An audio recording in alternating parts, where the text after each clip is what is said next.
ما أنت بنعمة ربك بمجنون وإن لك لأجرا غير ممنون وإنك لعلى خلق عظيم.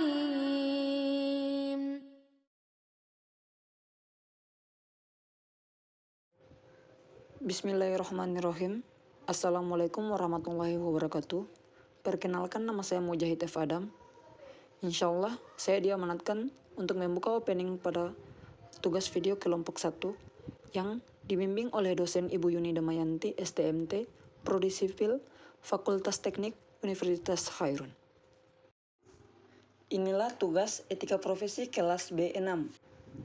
Tentunya tugas ini tidak disusun oleh saya sendiri, melainkan disusun secara berkelompok dengan menyatukan gagasan-gagasan dalam pembuatan video ini dengan nama-nama kelompok yang tertera di bawah ini. Baik, kita masuk pada modul 1 etika profesi. A. Pengertian etika profesi. Apakah etika dan apakah etika profesi itu?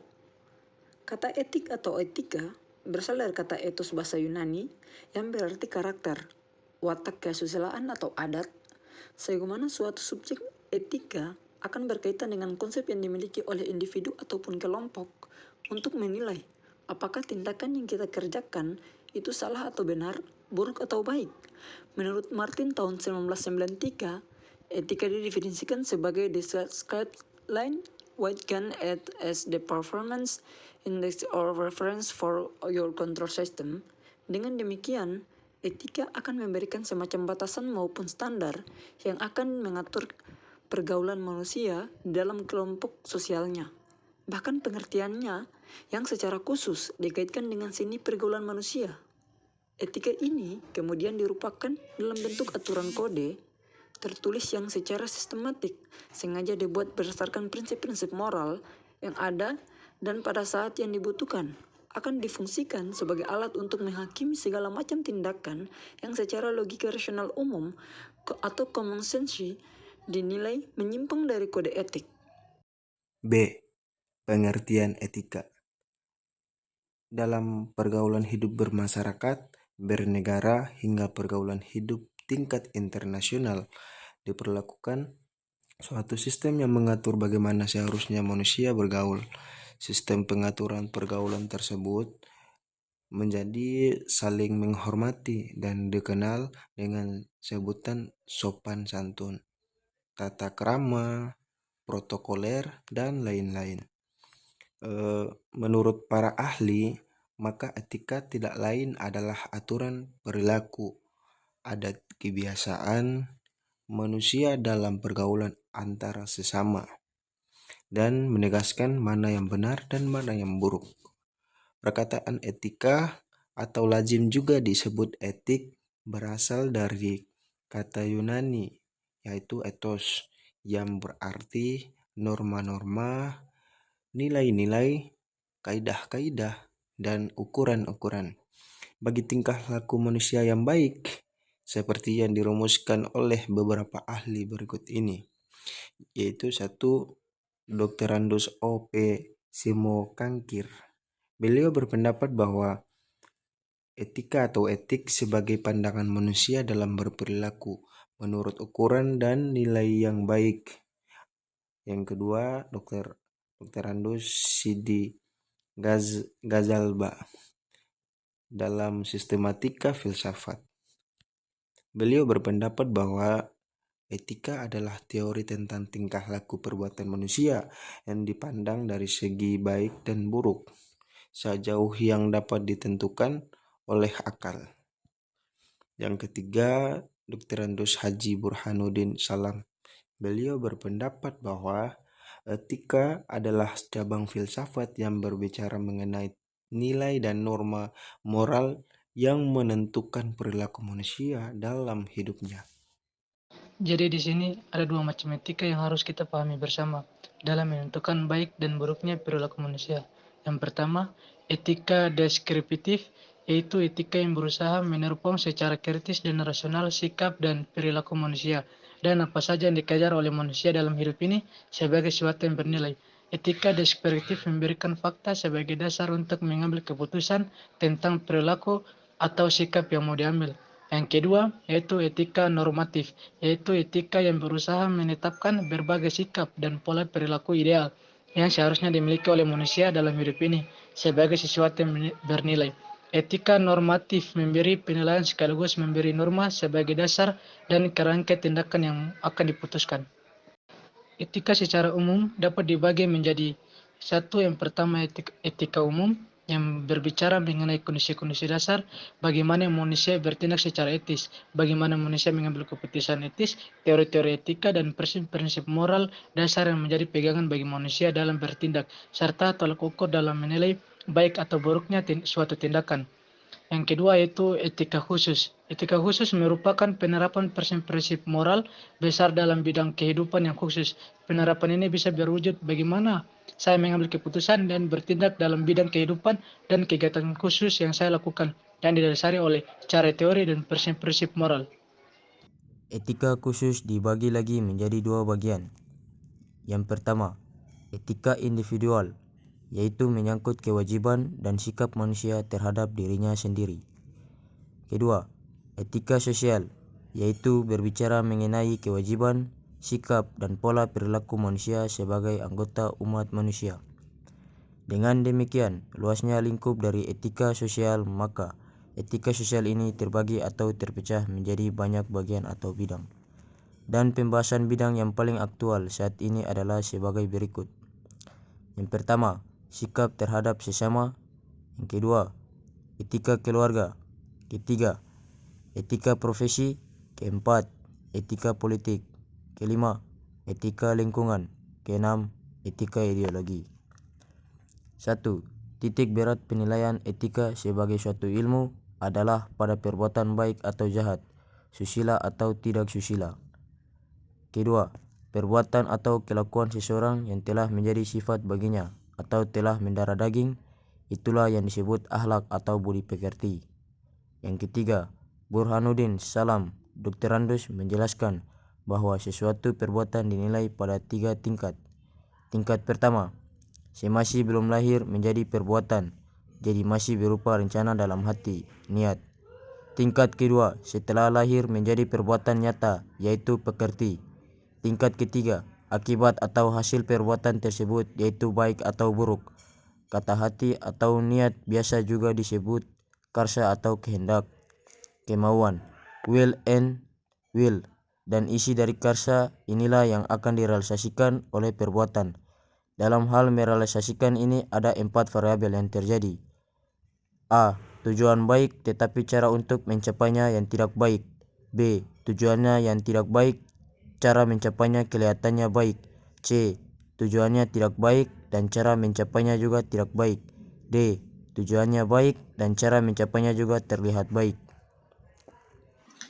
C. Pengertian profesi.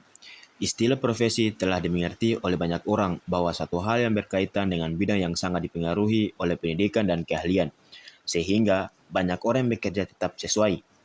Kita tidak hanya mengenal istilah profesi untuk bidang-bidang pekerjaan seperti kedokteran, guru, militer, pengacara, dan semacamnya, tetapi meluas sampai mencangkup pula bidang seperti manajer, wartawan, pelukis, penyanyi, artis, sekretaris, dan sebagainya. Sejalan dengan itu, menurut De Giorgi, timbul kebingungan mengenai pengertian profesi itu sendiri. Sehubungan dengan istilah profesi dan profesional, kebingungan ini timbul karena banyak orang yang profesional tidak atau belum tentu termasuk dalam pengertian profesi. Berikut pengertian profesi dan profesional menurut De Giorgi. Profesi adalah pekerjaan yang dilakukan sebagai kegiatan pokok untuk menghasilkan nafkah hidup dan yang mengandalkan suatu keahlian. Profesional adalah orang yang mempunyai profesi atau pekerjaan, purma waktu, dan hidup dari pekerjaan itu dengan mengandalkan suatu keahlian yang tinggi. Atau seorang profesional adalah seseorang yang hidup dengan mempraktekkan suatu keahlian tertentu atau dengan terlibat dalam suatu kegiatan tertentu. yang menurut keahlian, sementara orang lain melakukan hal yang sama sebagai sekedar hobi untuk senang-senang atau untuk mengisi waktu luang. Yang harus kita ingat dan pahami betul bahwa pekerjaan atau profesi dan profesional terdapat beberapa perbedaan, yaitu satu, profesi. Satu, mengandalkan suatu keterampilan atau keahlian khusus. Dua, dilaksanakan sebagai suatu pekerjaan atau kegiatan utama atau purna waktu. Tiga, dilaksanakan sebagai sumber utama nafkah hidup. Empat, dilaksanakan dengan keterlibatan pribadi yang mendalam. Sedangkan profesional yaitu satu, orang yang tahu akan keahlian dan keterampilannya. Dua, meluangkan seluruh waktunya untuk pekerjaan atau kegiatan itu. Tiga, hidup dari situ. Empat, bangga dan pekerjaan. Ciri-ciri profesi. Secara umum, ada beberapa ciri atau sifat yang selalu melekat pada profesi, yaitu satu, adanya pengetahuan khusus yang biasanya keahlian dan keterampilan ini dimiliki berkat pendidikan, pelatihan, dan pengalaman yang bertahun-tahun. Dua, adanya kaidah dan standar moral yang sangat tinggi. Hal ini biasanya setiap pelaku profesi mendasarkan kegiatannya pada kode etik profesi. Tiga, mengabdi pada kepentingan masyarakat. Artinya, setiap pelaksanaan profesi harus meletakkan kepentingan pribadi di bawah kepentingan masyarakat. Empat, ada izin khusus untuk menjalankan suatu profesi. Setiap profesi akan selalu berkaitan dengan kepentingan masyarakat, di mana nilai-nilai kemanusiaan berupa keselamatan, keamanan, kelangsungan hidup, dan sebagainya. Maka untuk menjalankan suatu profesi harus terlebih dahulu ada izin khusus. 5. Kaum profesional biasanya menjadi anggota dari suatu profesi. Dengan melihat ciri-ciri umum profesi di atas, kita dapat menyimpulkan bahwa kaum profesional adalah orang-orang yang memiliki tolak ukur perilaku yang berada di atas rata-rata. Di satu pihak ada tuntutan dan tantangan yang sangat berat, tetapi di pihak lain ada suatu kejelasan mengenai pola perilaku yang baik dalam rangka kepentingan masyarakat. Seandainya semua bidang kehidupan dan bidang kegiatan menerapkan suatu standar profesional yang tinggi, bisa diharapkan akan tercipta suatu kualitas masyarakat yang semakin baik. Prinsip-prinsip etika profesi. Yang pertama, tanggung jawab. Poin A, terhadap pelaksanaan pekerjaan itu dan terhadap hasilnya. B, terhadap dampak dari profesi itu untuk kehidupan orang lain atau masyarakat pada umumnya. 2. Keadilan. Prinsip ini menuntut kita untuk membedakan kepada siapa saja orang yang menjadi haknya. Yang ketiga, otonomi.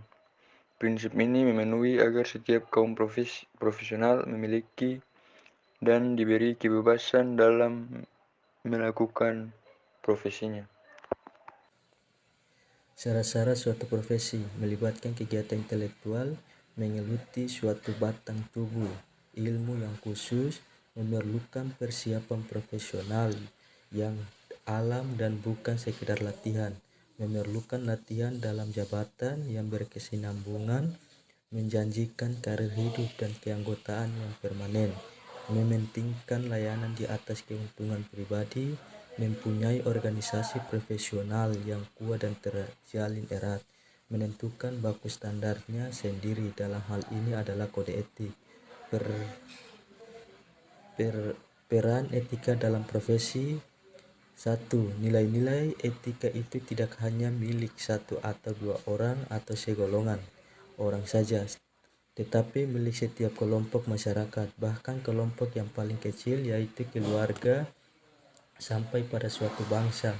Dengan nilai-nilai etika tersebut, suatu kelompok diharapkan akan mempunyai tata nilai untuk mengatur kehidupan bersama. 2. Salah satu golongan masyarakat yang mempunyai nilai-nilai yang menjadi landasan dalam pergaulan baik dengan kelompok atau masyarakat umumnya maupun dengan sesama anggota, yaitu masyarakat profesional. Golongan ini sering menjadi pusat perhatian karena adanya tata nilai yang mengatur dan tertuang secara tertulis, yaitu kode etik profesi, dan diharapkan menjadi pegangan para anggotanya. 3. Sorotan masyarakat menjadi semakin tajam, manakala perilaku-perilaku sebagian para anggota profesi yang tidak didasarkan pada nilai-nilai pergaulan yang telah disepakati bersama tertuang dalam kode etik profesi, sehingga terjadi kemerosotan. D. Kode etik profesi. Kode yaitu tanda-tanda atau simbol yang berupa kata-kata, tulisan, benda yang disepakati untuk maksud-maksud tertentu. Misalnya untuk meminjam suatu berita, keputusan atau suatu kesepakatan suatu organisasi.